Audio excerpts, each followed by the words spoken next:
Hello, I'm Kelly Williams, and I'm an exercise physiologist and holistic wellness coach with the IAWP. And today I want to talk to you about a couple of substances in our diet that you may not be thinking about as much. You know, if you're one of the guys out there that's trying to shed some unwanted fat pounds and have more energy and just generally feel better and get healthier, these are two substances that you really want to focus on. And before I get into that, though, I want to talk to you about just some diet in general. You know, you've probably read a lot about how much protein you need, how many fat grams you need, and the amount of carbs that you need, and even calories. I mean, we all have these conversations a lot. And you might also have conversations with your friends and read about what kind of diet is best. Maybe it's paleo, maybe it's Mediterranean, or keto, or low carb. It really doesn't matter. I'm not a big fan of diets, especially a diet that restricts certain food groups. It just doesn't make sense. It's really pretty simple, and it just takes some practice. What I tell people is focus on foods that have naturally been around forever. And just think about what those foods are. They're protein. I'm sorry, they're fruits, they're vegetables, nuts, whole grains, lean meats, fish, dairy. Those are the foods that have been around forever. And if you focus on those types of foods more frequently and really get a good variety and learn a few little tips about certain types of those foods that give you certain types of nutrients that you need, that's all you need to know. Um, the problem is in the US, we are getting so far away from a whole food diet that people don't even know what whole food is anymore. We get caught up in labels about different types of nutrients. But when it comes down to it, we have got a diet that is very high in processed foods and very low in whole foods. And that is causing us to have more incidences of diabetes, heart disease, cancer, autoimmune disorders, and many of these things can be helped by focusing on a whole food diet. Now, the two substances that I really want to talk to you about today are fiber and antioxidants. Um, and what's cool about these two substances are you can get many of them from the same types of foods. The reason why antioxidants are important is because they absorb cell damaging free radicals um, that are in our bodies that are linked to many different types of problems, especially cardiovascular disease, um, cancers, and autoimmune disorders. And then fiber is important because it helps reduce the bad cholesterol. It helps heart reduce the risk for heart disease and diabetes. It speeds up digestion and even feeds our good gut bacteria.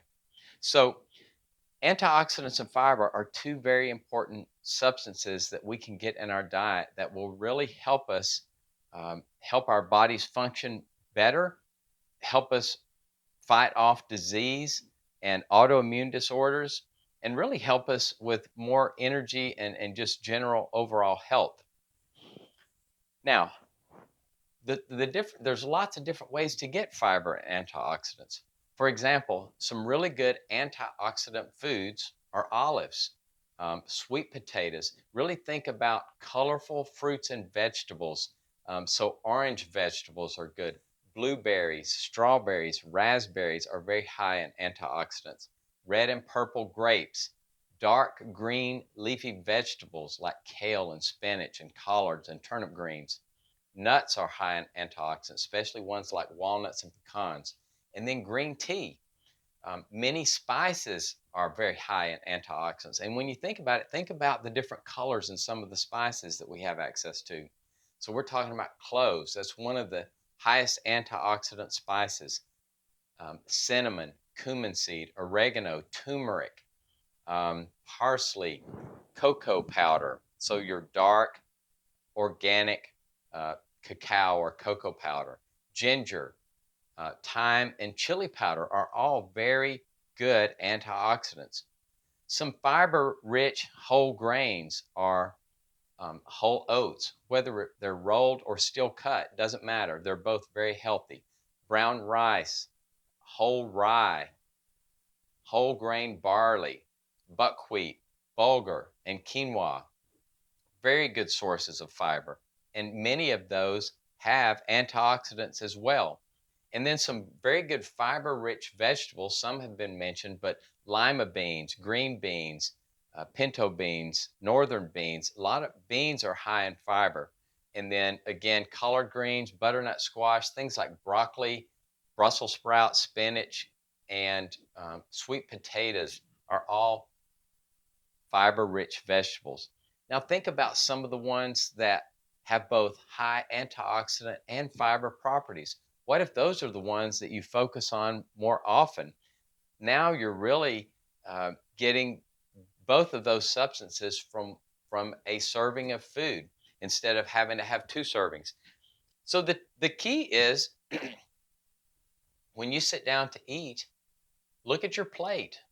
Does it have more processed food and foods made with flour and sugar, or boxed foods, or does it have whole foods on it? Some of the foods that were just mentioned, vegetables in their closest, to natural form, and if the bulk of your plate is made up of those of the whole foods, then you're on the right track. Now you just start trying to figure out of the whole foods that you're getting, find the ones that you enjoy the most that are highest in fiber and highest in antioxidants.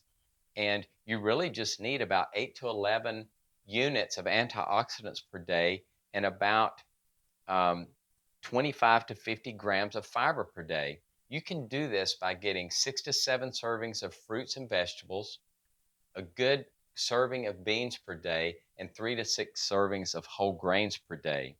And then the rest of your plate can be some of those other items, like a serving of fish or a serving of lean meat, an egg, or things that will give you some additional protein. So that's that's really what I want to talk to you about today. Focus on fiber, antioxidants, getting a good whole food diet. And this will help you get healthy before you ever get sick. All right, that's it for today. Have a great one. And your only homework is to start playing around with uh, finding the foods that you enjoy that have fiber and antioxidants. Bye.